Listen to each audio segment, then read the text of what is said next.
लालची बनिए की सजा। गांव के बीचों बीच रामलाल की एक बड़ी सी दुकान थी। दुकान में तरह तरह के अनाज, दालें, मसाले और रोजमर्रा की जरूरत का सामान मिलता था। देखने में रामलाल बहुत विनम्र और भोला लगता था, पर उसकी नीयत कुछ और ही थी। रामलाल की आदत थी कि वह हमेशा ग्राहकों को ठगने के नए नए तरीके ढूंढता। कभी वह तौल में कम देता, तो कभी खराब सामान को अच्छे दामों में बेच देता। उसका लालच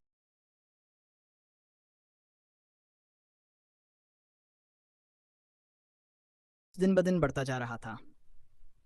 चालाकी का नया तरीका।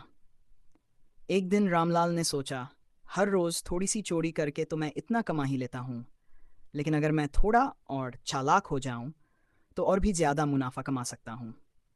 उसने तराजू के एक पल्ले में छुपा हुआ वजन लगवा लिया, जिससे हर बार वजन कम होता। लेकिन ग्राहकों को इसका पता नहीं चलता।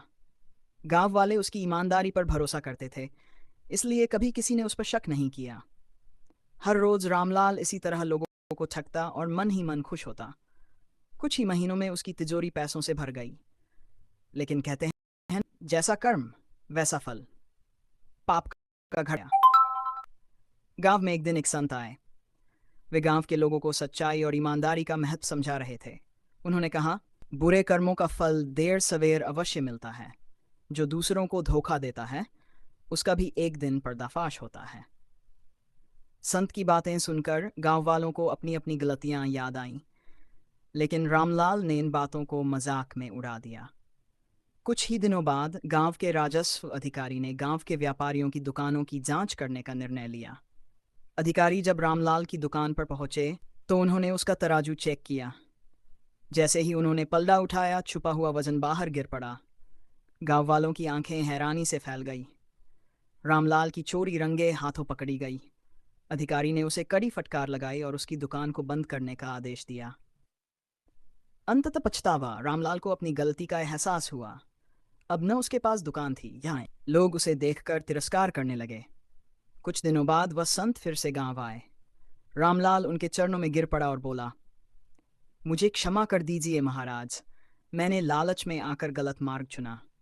अब मैं सच्चाई और ईमानदारी से जीवन जीऊंगा।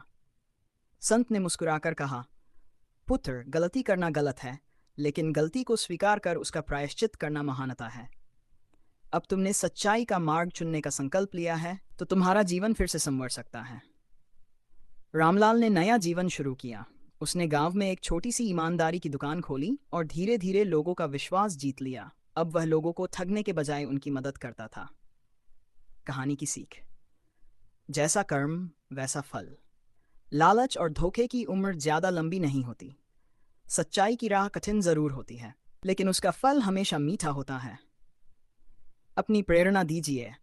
अगर आपको ये कहानी पसंद आई हो और इससे आपको कुछ सीखने को मिला हो, तो लाइक करें, शेयर करें और अपनी राय कमेंट में बताएं। ऐसी ही और प्रेरणादायक कहानियां देखने के लिए चैनल को सब्सक्राइब करना न भूलें। धन्यवाद।